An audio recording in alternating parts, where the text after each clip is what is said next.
आज आपको पढ़ना है एक चैप्टर है लघुगणक मतलब लॉगरिथम्स एंड पावर।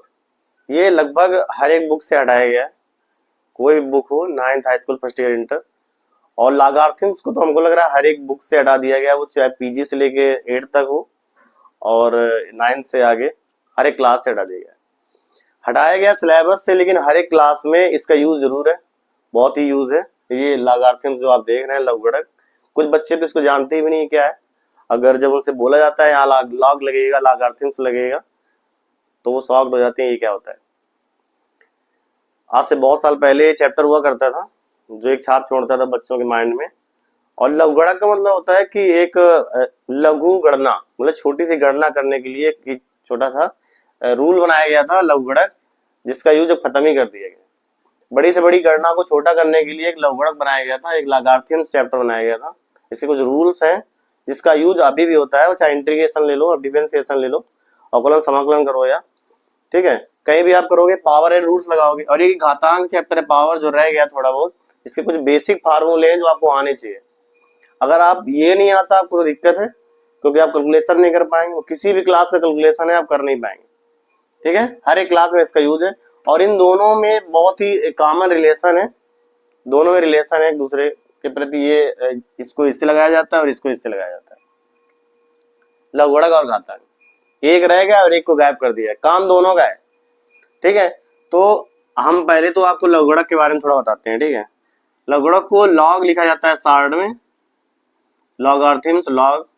ये केवल एक अभी रह गया, एक साइड है आपकी, साइंस साइड से तो लगभग किसी भी बुक में नहीं है, लेकिन एक बुक है जिसका नाम एग्रीकल्चर है, उसमें एग्रीकल्चर में मैथमेटिक्स आती है, वहां पर अभी रह गया। ठीक है, तो जो बच्चे एजी के हैं वो भी समझ सकते हैं।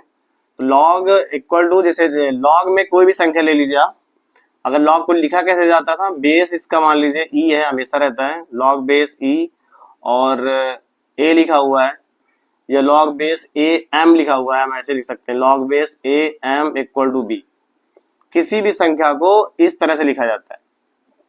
लॉगरिथम्स में कोई भी संख्या अगर आपके पास, अब इसी का अगर घातांक होगा, इसी को अगर हम घातांक में चेंज करेंगे तो A to power B equal to M, इसी को घातांक में, ये हो गया लॉगरिथम्स में, ये लॉगरिथम्स हो गया, और ये हो गया पावर घातांक। इसको आप ऐसे लिख सकते हो और इसको ऐसे लिख सकते हो, है दोनों रिलेशन। ये घातांक का लघुगणक के साथ रिलेशन है, अगर लॉग में ऐसे लिखा है तो पावर में इसको ऐसे लिखा जाएगा, और पावर में ऐसे लिखा है तो लघुगणक में ऐसे लिखा जाएगा। ये मोस्ट इंपॉर्टेंट है, इसका बहुत यूज होता है इंटीग्रेशन में और डिफरेंशिएशन में इसका यूज होता है। ठीक है, लॉग में कुछ बेसिक फॉर्मूले हम आपको बताते हैं। अगर लॉग m इंटू एन, दो संख्याएं अगर लॉग में मल्टीप्लाई में लिखी हुई हैं, log m into N, log X Y, ठीक है, तो इनको लॉग अलग अलग लिखा जाता है, मतलब योग के रूप में log m plus log n लिखा जाता है। ऐसी कंडीशन में बेस हमेशा e रहता है। e मतलब एक्सपोनेंशियल, e जो होता है ना, e ये जो अभी हमने बताया था लॉग बेस e जो होता है ना, ये e एक्सपोनेंशियल होता है। ठीक है, अब ध्यान दें, अगर यहीं पर लॉग m अपॉन n होता, m अपॉन n, तो ये log m minus log n होता है। ठीक है, डिवाइड में। और अगर लॉग m की पावर n है तो पावर मल्टीप्लाई में आ जाता है, n लॉग m हो जाता है ऐसे। ठीक है, और इसी में, और अगर लॉग a लिखा हुआ है, वैल्यू मतलब बेस और वैल्यू बराबर है तो उसकी वैल्यू 1 हो जाएगी। ठीक है, ये याद रखना, ये इंपॉर्टेंट होता है। और लॉग बेस e या a और a की पावर x का मान x होता है, जैसे आपने पढ़ा होगा बचपन में, लॉग बेस e की power x equal to x होता है। ठीक है, ये कुछ चीजें आपको याद रखनी है। और भी जैसे लॉग में, लॉग अगर बेस का स्क्वायर है या बेस की पावर b लिखा हुआ है, यहाँ बेस की पावर b, ये किसी को नहीं आता, वो चैलेंज है किसी बच्चे को, क्योंकि ये पढ़ा ही नहीं होगा। आज के बच्चे जो पढ़ रहे हैं ना, उनको इस सिलेबस में है ही नहीं। अगर यहाँ बेस, आपका बेस की पावर भी है और यहाँ पर कोई m लिखा हुआ है ऐसे, लॉग बेस की पावर b और m कोई संख्या यहाँ लिखी हुई है, तो इसको पहले हम लिख सकते हैं लॉग a m की पावर b, ऐसे लिखा जा सकता है। अब इस b को हम बाहर भी ला सकते हैं, तो इसको लिख सकते हैं ऐसे b लॉग a m, समझ में आया? मतलब इसको डायरेक्ट आप ऐसे चेंज कर सकते हो। मोस्ट इंपॉर्टेंट है, आ जाता है कहीं बीच में, मिल जाएगा आपको, इंटीग्रेशन में मिल जाएगा, कंपटीशन में मिलेगा। कंपटीशन में तो लगभग मिलना ही मिलना है। आप इसको सिलेबस से हटा सकते हो, फर्स्ट ईयर इंटर के सिलेबस से, हाई स्कूल 9th के सिलेबस से हटा सकते हो, कंपटीशन से थोड़ी हटा दोगे। कंपटीशन उठा के देख लीजिए, आप कोई बुक देख लीजिए, चाहे एनडीए, एयरफोर्स, नेवी, कोई भी देख लीजिए, सब में लागार्थियंस आ रहा होगा, लगभग आ रहा होगा, पढ़ा है नहीं आएगा जरूर। तो इसलिए आपको जानना बहुत जरूरी है, ठीक है। ये इस तरह से करना होता है। और कुछ चीजें और हैं, जैसे लॉग या पावर के रूप में ले लें, ठीक है। पहले आप इनको नोट कर लीजिए। लॉगारिथम्स में कुछ क्वेश्चन है, कुछ फार्मूले हैं जिनका यूज करना है आपको, ठीक है। अगर लॉग यहाँ वैल्यू देखें, लॉग बेस, जब 10 की वैल्यू, जब किसी संख्या की वैल्यू निकालनी होती है, जैसे 10 की वैल्यू निकालनी है, तो लॉग 10 की वैल्यू कितनी आएगी? 1। क्योंकि अब यहाँ पर बेस क्या होगा? यहाँ पर बेस 10 होगा। कोई संख्या अगर लेके चल रहे हैं, कोई कांस्टेंट ले रहे हैं, log 10 की वैल्यू, log 100 की वैल्यू, 1000, जैसे पूछे log 100 की वैल्यू क्या होगी, तो यहाँ 2 आएगी। अब आप पूछ सकते हैं कि ये 10 और 100 की वैल्यू 2 कैसे आ रही है? तो यहाँ पर जो log 10 लिखा है, इसका मतलब ये लिखा हुआ है log 10 लिखा है, बेस में यहाँ 10 है, अब वैल्यू भी 10 है। तो हमने अभी बताया log a की वैल्यू क्या होती है? 1 होती है कि नहीं? तो इसकी वैल्यू 1 होगी, ऐसे यहाँ भी हो जाएगा।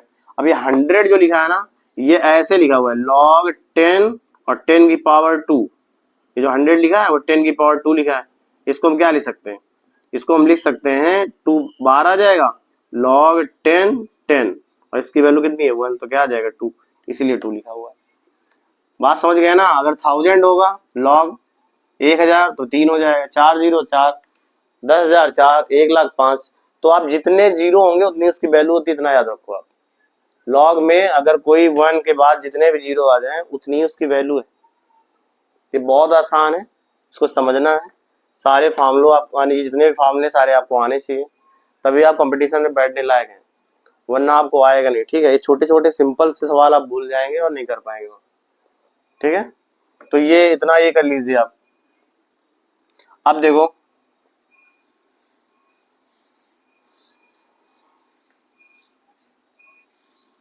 एक फॉर्मूला हमने ये बताया आपको अभी यहाँ पर,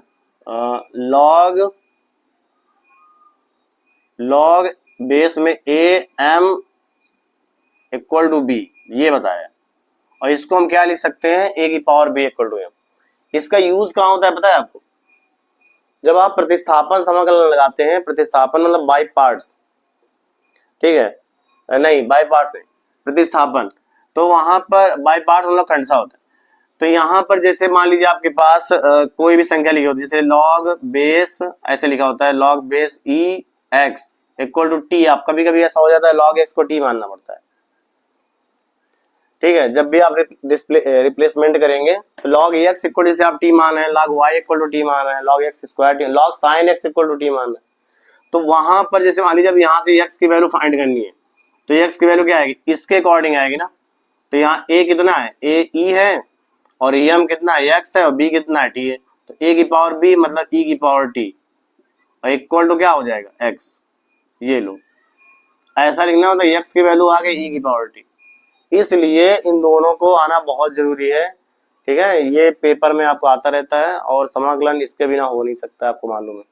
तो ये आप जरूर याद रखेंगे, कभी भी log am equal to B लिखा हुआ है और a की power b equal to m आपको लाना है, तो ऐसे लगाना है, log ex equal to t, तो e की power t equal to x। अब x की वैल्यू आ गई, अब आसानी से आप कर सकते हैं, इसको आप कर लीजिए।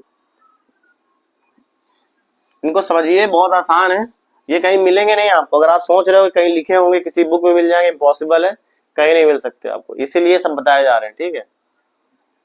आगे नेक्स्ट जैसे मान लीजिए घातांक के बारे में बात करें, कुछ पावर के बारे में बात करें। पावर के कुछ फार्मूले हैं, बेसिक हैं, ये बेसिक फार्मूले हैं, लगभग सबको आने चाहिए।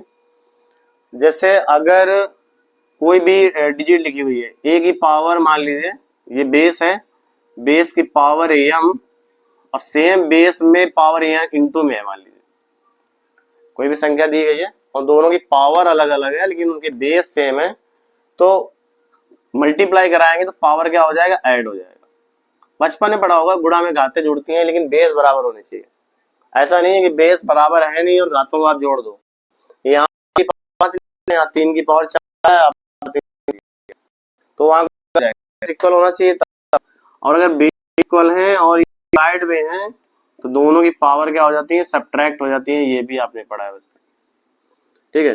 पावर के ऊपर पावर है, मान लीजिए a की पावर m की पावर n है, तब भी यहाँ मल्टीप्लाई हो जाएगा पावर के।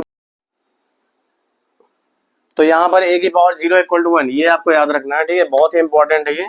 किसी भी संख्या की पावर अगर 0 है तो उसकी वैल्यू क्या हो जाएगी, 1 हो जाएगी, ठीक है, ये भी याद रखना है।